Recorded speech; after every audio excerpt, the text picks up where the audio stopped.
ETF index mutual funds నేర్చుకుని stock మార్కెట్లో రాణించాలనుకుంటున్నారా? వెంటనే ఈ నెంబర్కి కాల్ చేయండి.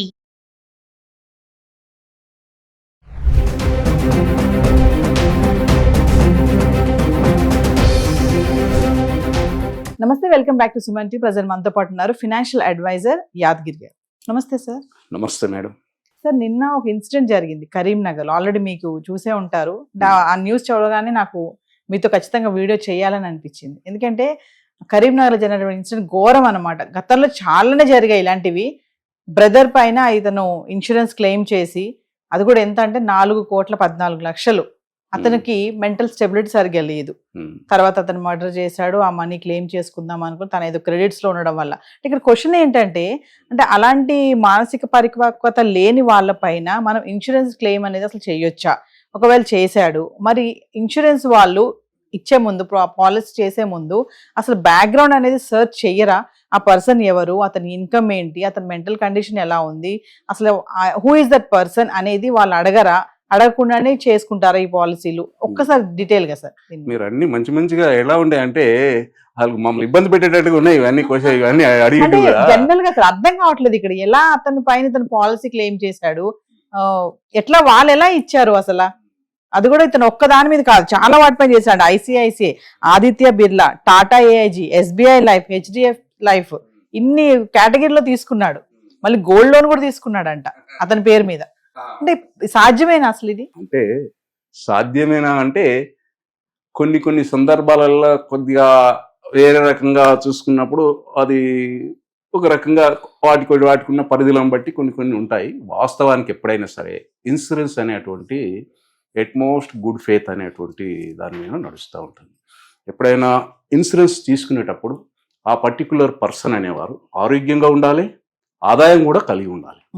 అప్పుడు మాత్రమే ఆయన ఎంత వరకు ఎలిజిబుల్ దానికి తీసుకోవడానికి అనేది కొన్ని ఉంటాయి. కంపెనీస్ టు కంపెనీ ఏవైతే ఉంటాయో అండర్ రైటర్ రూల్స్ ఉంటాయి. దాని ప్రకారంగా పాలసీలు అనేది ఇష్యూ చేయడం జరుగుతుంది.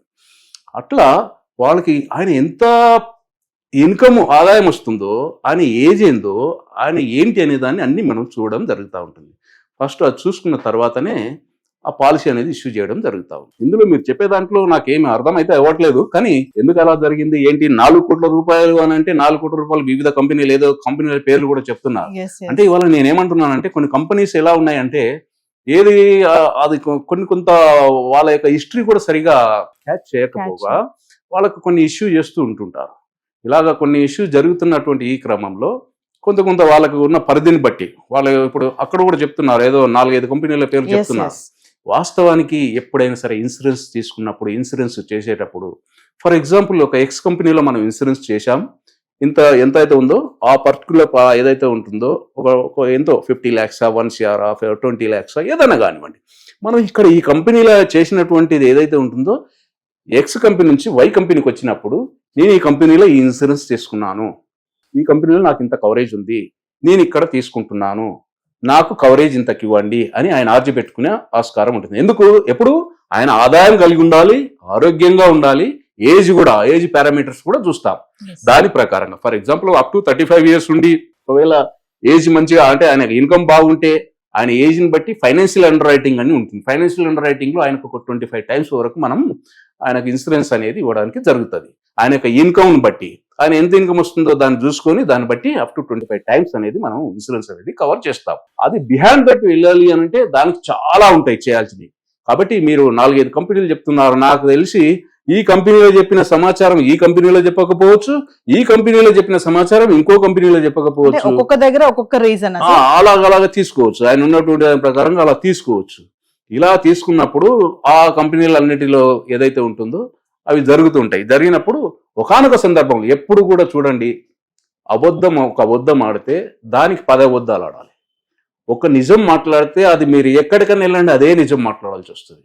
కాబట్టి ఇక్కడ జరుగుతున్నది కూడా కొన్ని నాకు తెలిసిన దాని ప్రకారం ఫ్రాడ్ జరుగుతుంది. అక్కడ ఇది ఏమైతే అవుతుందో, ఇక్కడ ఒక దగ్గర అబద్ధం అంటే ఒక దగ్గర చేసుకున్నారు, ఇంకో దగ్గరికి వెళ్ళారు, ఎక్కడో ఒక దగ్గర అది పట్టుబడక తప్పదు. కానీ మనం నిజం చేసుకుంటూ వెళ్తే, ఫర్ ఎగ్జాంపుల్ ఇక్కడ చేశాం, ఇక్కడ నేను ఇది తీసుకున్నాను, ఎంతో 50 లక్షలు తీసుకున్నాను, నాకు ఎలిజిబిలిటీ ఉంది 2 crores కు, మీరు ఇక్కడ 50 లక్షలు తీసుకున్నాను, మీ వై కంపెనీలో కూడా నేను ఆర్జీ పెట్టుకున్నాను, నాకు రిమైనింగ్ దానికి నేను 1 కోటి రూపాయలు తీసుకుంటున్నాను. అప్పుడు దాని బేరీజ్ వేసుకొని ఆయన యొక్క హెల్త్ కండిషన్ చూసుకొని ఆయన ఇన్కమ్ చూసుకొని అప్పుడు కొన్ని సందర్భాల్లో జారీ చేసే అవకాశాలు ఉంటాయి. అలాగా అక్కడ నుంచి ఇంకో థర్డ్ కంపెనీకి వెళ్ళాం, ఇక్కడ ఆల్రెడీ 50 అయిపోయింది, ఇక్కడ 1 CR అయిపోయింది, ఆయనకున్నది 2 CR అనుకుందాం. అప్పుడు ఆ థర్డ్ కంపెనీ ఏం చేయాలి, ఈ రెండు బెరీజ్ వేసుకొని ఆయనకి ఇవ్వాల్సినటువంటి లిమిట్ ప్రకారంగా ఆయనకి ఇష్యూ చేయాలి. ఒక 50 CR అంటే 50 lakhs వరకు ఇవ్వాలి. కానీ ఇక్కడ ఏం జరిగిందో అంటే మనకు పూర్తిగా తెలియదు, నేను మాట్లాడడం కరెక్ట్ కాదు. కానీ ఏదైనా సరే ఎవరైనా సరే ఇన్సూరెన్స్ చేసేటప్పుడు వాళ్ళని ఫస్ట్ మేము ఏం చూస్తామంటే వాళ్ళ ఇన్కమ్ చూస్తాము, ఆరోగ్యం చూస్తాము. దాని ప్రకారంగా ఆయనకు రాబోయేటువంటి దాంట్లో ఆయనకి ఎలాంటి సస్టైనబిలిటీ ఉంది ఇన్కమ్లో అనేది కూడా చూసుకొని పాలసీలు అనేది ఇష్యూ చేయడం జరుగుతూ ఉంటుంది. అందులో భాగంగా ఒకసారి ఇష్యూ చేసిన తర్వాత ఎట్టి పరిస్థితిలో వాటికి వెనక్కి వెళ్ళాం. ఇంకొకటి ఇట్లాంటి ఏదైతే ఫ్రాడ్ ఏదైతే దాని ఏదో ఏ రకంగా యాక్సిడెంటో లేకపోతే ఏదో జరిగిందని చెప్తున్నారు, అది ఏదైతే బయటపడింది అనుకోండి, ఫ్రాడ్లో బయటపడితే ఎలాంటి క్లైమ్ అనేది ఇవ్వం. క్లైమ్ ఇవ్వకపోగా అది చేసినటువంటి వాళ్ళపైన క్రైమ్ నమోదు చేసి వాళ్ళకు శిక్ష కూడా పడతా ఉంటుంది.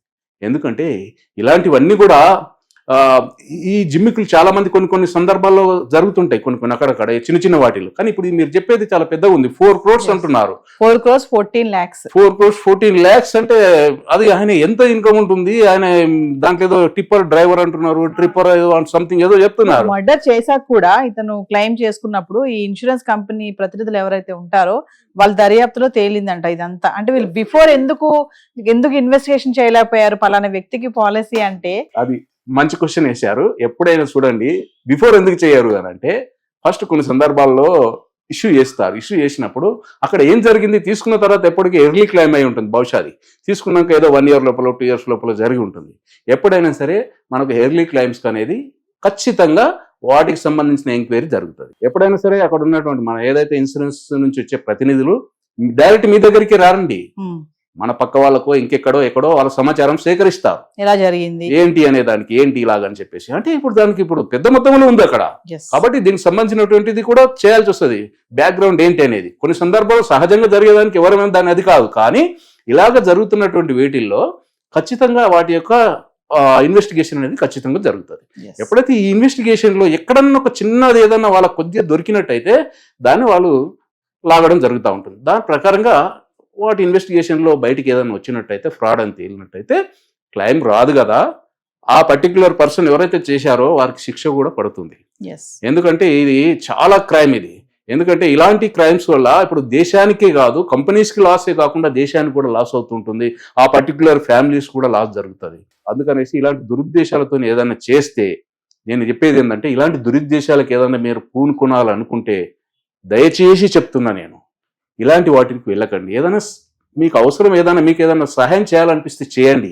కానీ ఇలాంటి దురుద్దేశాల మూలాన్ని ఏదో ఈజీ మనో లేకపోతే ఇంకేదో అనుకొని చేసుకున్నట్టయితే ఎప్పుడైనా చూడండి, అబద్ధం కావచ్చు ఇంకేదన్నా కావచ్చు, అలాంటి వాటికి అబద్ధానికి ఒక 10 అబద్ధాలు ఆడాలి. అలాంటి అబద్ధంలో ఇంకా వెళ్తూ ఉంటే ఇంకా వెళ్ళాల్సినటువంటి అవసరం ఉంటుంది. కాబట్టి అలాంటి ఎట్టి పరిస్థితుల్లో కరెక్ట్ కాదు, అది చేయకూడదు. ఇంకోటి నాకు పూర్తి వివరాలు దాంట్లో పూర్తిగా తెలియదు కాబట్టి ఇంకా నేను అంతగా దాన్ని నేను విశ్లేషించలేకపోతున్నాను. చేద్దాం సార్, మరొక వీడియో కూడా దీని మీద చేద్దాము. కరెక్ట్ అప్డేట్స్ మనకు వచ్చాక అసలు ఏం జరిగింది దీంట్లో మీరు అంటున్నారు కాబట్టి ఇన్ఫర్మేషన్ సరిగ్గా లేదంటున్నారు ఇంకా. సో కరెక్ట్ ఇన్ఫర్మేషన్ వచ్చాక అసలు ఏం జరిగింది, ఇన్సూరెన్స్ కంపెనీ వాళ్ళు ఎట్లా ఇచ్చారు పాలసీ, తర్వాత దర్యాప్తు చేస్తే దొరికారు అని చెప్పేసి కూడా అంటున్నారు వాళ్ళు, ఏంటి అనేది మరొక వీడియోలో మాట్లాడుకుందాం. తప్పకుండా. Thank you. Thank you.